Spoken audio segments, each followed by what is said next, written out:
ॾिस भाउ, मूंखे पंहिंजो किरायो ॾे या त पोइ मुंहिंजो घर ख़ाली कर। मस्तई साहब घर खाली न करायो, मुंहिंजा हालात जाम बुरा पिया हलनि। मस्तई साहब थोरो मूंखे टाइम ॾेई छॾियो, मां तव्हांखे पंहिंजो किरायो ॾेई छॾींदुसि, महिरबानी कयो या बसि। अञा तोखे केतिरो टाइम ॾियां भाउ? 3 महीननि खां तूं मूंखे ज़लील पियो करीं। शाम ताईं मूंखे किरायो ॾे, न त मुंहिंजो घर ख़ाली कर, महिरबानी कर। थोरी महिरबानी कयो, ॻाल्हि खे सम्झो। अगरि मूं वटि किरायो हुजे हा त मां तव्हांखे ॾेई न छॾियां। मुंहिंजा नंढड़ा नंढड़ा बच्चा आहिनि, मां हींअर घर ख़ाली कंदुसि त पंहिंजे बच्चनि खे वठी काॾे वेंदुसि? तुंहिंजे बच्चनि जो ख़्यालु कयां ऐं असांजा बच्चा बुख मरनि। शाम ताईं मूंखे पंहिंजो किरायो खपे, न त इन जो अंजाम बुरो थींदई, ॿुधाए थो छॾियां।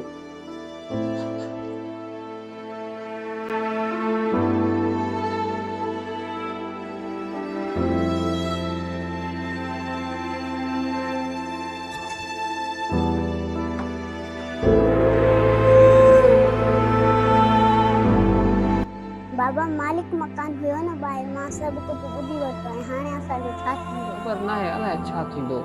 तूं परेशान न थी, अलाए पंहिंजो भलो कंदो। उहो त सही आहे बाबा, घर ख़ाली कराइण जे चक्कर में असांजी पढ़ाई रुली वेंदी। उहा त ॻाल्हि तुंहिंजी सही आहे पुटु, पर मां मजबूर आहियां, काॾे वञां, छा कयां? तूं पाणी ॿुधा मूंखे। बाबा साईं तव्हां चाचा वटि हलिया वञो, छा ख़बर हुई असांजे मसइले जो हल कढी सघे। पुटु तूं बिल्कुलु सही थी चईं, पर मां तुंहिंजे चाचा साईं सां ॻाल्हायां थो, पर बल्कि मां हींअर ई उन वञां थो।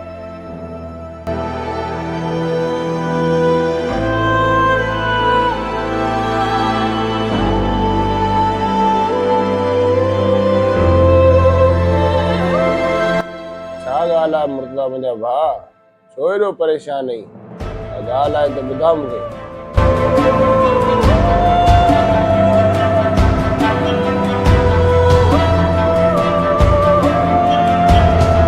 भाईजान इहा आहे सॼी ॻाल्हि, मां इन वजह सां परेशान लॻो पियो आहियां। अड़े मुंहिंजा भाउ, अगरि अहिड़ी ॻाल्हि हुई त तूं मूंखे पहिरीं ॿुधाई आहे न। हल ख़ैरु आहे, तूं फ़िकर न कर, ऐं मालिक मकान सां ॻाल्हायां थो, तोखे टेंशन वठण जी का ज़रूरत कोन्हे, हाणे ॻाल्हायांसि। वॾी महिरबानी भाउ, कीअं न कीअं करे मूंखे 2 महीननि जो टाइम वठी ॾियो मालिक मकान खां बसि पवा। अच्छा तूं तसल्ली सां घर वञ, फ़िकर न कर, आउं बि वञां थो, हींअर मालिक मकान सां ॻाल्हायां थो, तोखे हाल अहिवाल ॾियां थो, ठीकु आहे? हलो ठीकु आहे भाईजान, हाणे मां हलां थो, अल्लाह हाफ़िज़।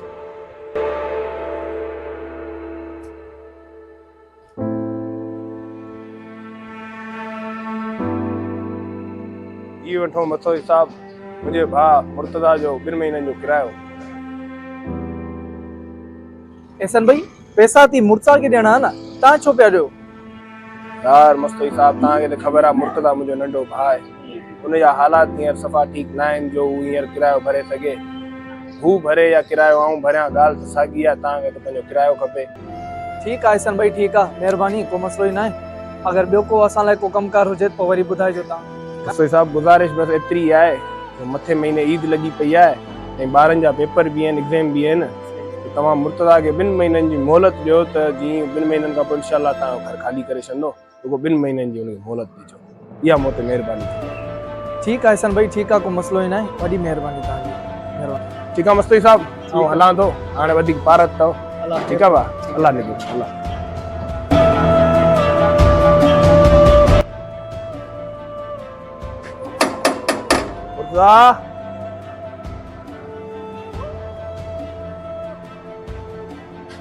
अस्सलाम वालेकुम भाईजान। वालेकुम सलाम। तव्हां पुटु मूं हुन सां ॻाल्हाए छॾियो आहे, हुनखे 2 महीननि जो किरायो बि ॾेई छॾियो आहे। तव्हां हाणे तसल्ली कयो, तव्हांजे घर मां केर बि न कढंदो, ठीकु आहे बाबा? न जानी ॿाहिरनि में का महिरबानियूं थींदियूं आहिनि न भाईची, ठीकु आहे? ऐं हलां थो, हाणे तव्हांखे टेंशन वठण जी का ज़रूरत कोन्हे, ठीकु आहे बाबा? हलो। अल्लाह साईं अहिड़ो भाउ हर कंहिंखे ॾिए। अल्लाह साईं मुंहिंजे भाउ खे हमेशह महफ़ूज़ रखे ऐं अल्लाह पाक हमेशह मुंहिंजे भाउ खे कामयाब करे। भाउ जो बाज़ू हूंदो आहे, मुश्किल वक़्त में कॾहिं बि पंहिंजे भाउ जो साथ न छॾिजे।